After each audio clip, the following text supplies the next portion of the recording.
Buenos días, queridos estudiantes del grado tercero. En el día de hoy vamos a continuar con el trabajo que venimos haciendo sobre los recursos naturales. En los recursos naturales hemos trabajado que son los elementos que el ser humano toma de la naturaleza, que pueden ser renovables o no renovables, que dentro de los renovables tenemos la flora, la fauna, el aire, el agua, microorganismos, plantas, luz solar, y en los no renovables tenemos energéticos y no energéticos. En el día de hoy vamos a enfocarnos en el agua, el suelo y el aire. Bienvenidos. Cuando hablamos de recursos naturales renovables, aire, agua y suelo, son el complemento de la flora y la fauna.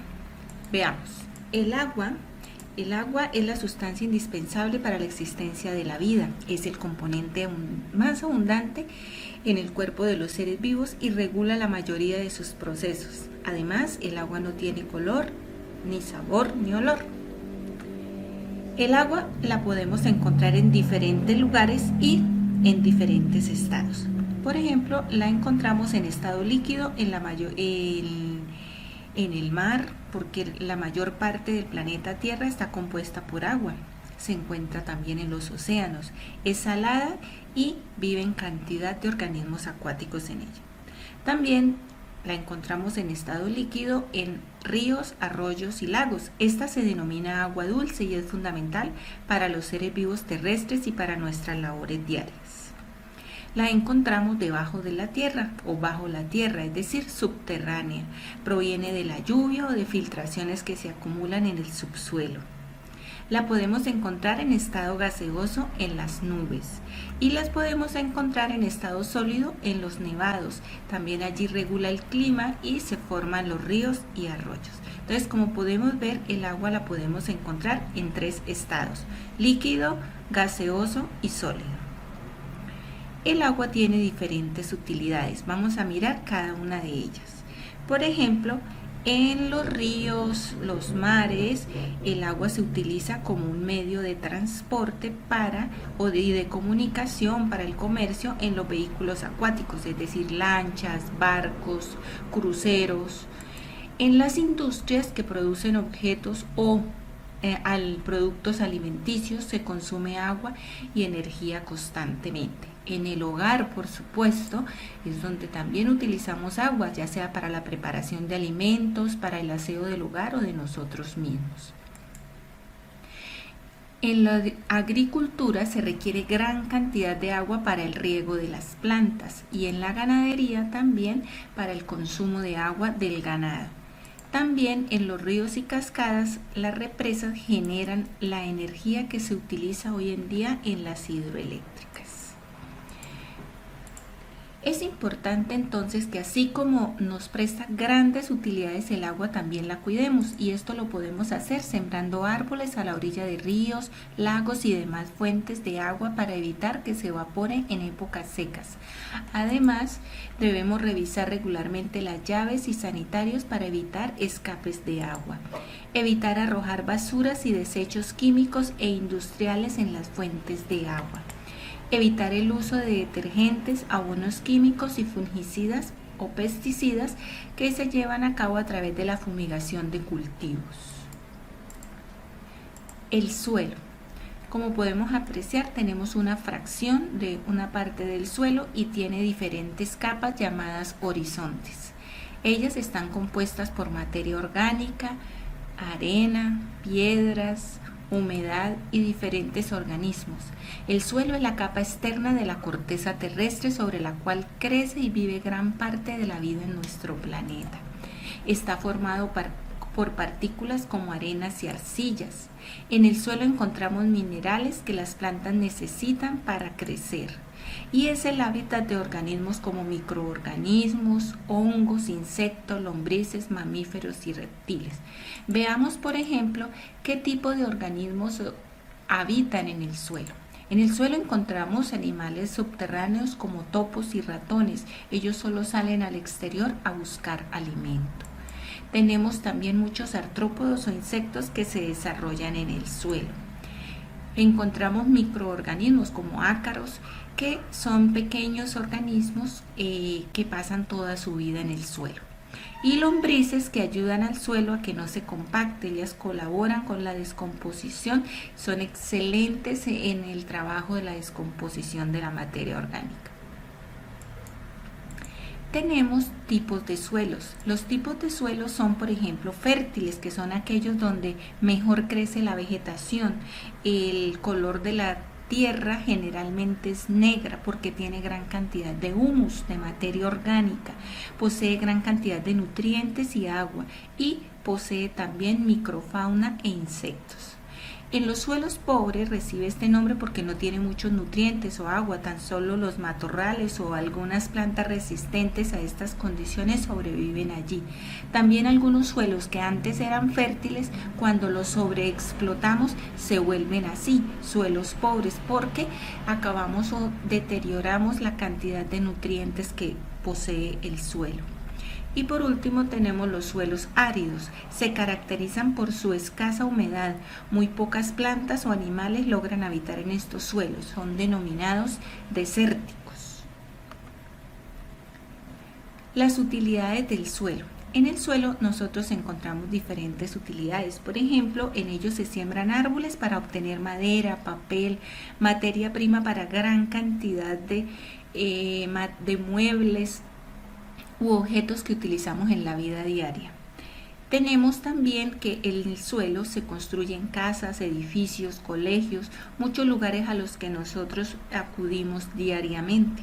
También en el suelo se crían animales que requieren grandes cantidades de terrenos y pastizales. Para la agricultura, en los que se siembran plantas de las que nos alimentamos, también se necesitan grandes áreas de suelos fértiles. Y por último tenemos también la extracción de minerales o materiales como arenas. Todas estas utilidades las recibimos del suelo. Por esta razón debemos cuidarla, debemos protegerlo. Vamos a ver algunas formas de cuidar el suelo. Por ejemplo, debemos evitar la tala de árboles porque el suelo queda desprotegido, lo que puede causar erosión o lo que llamamos derrumbes.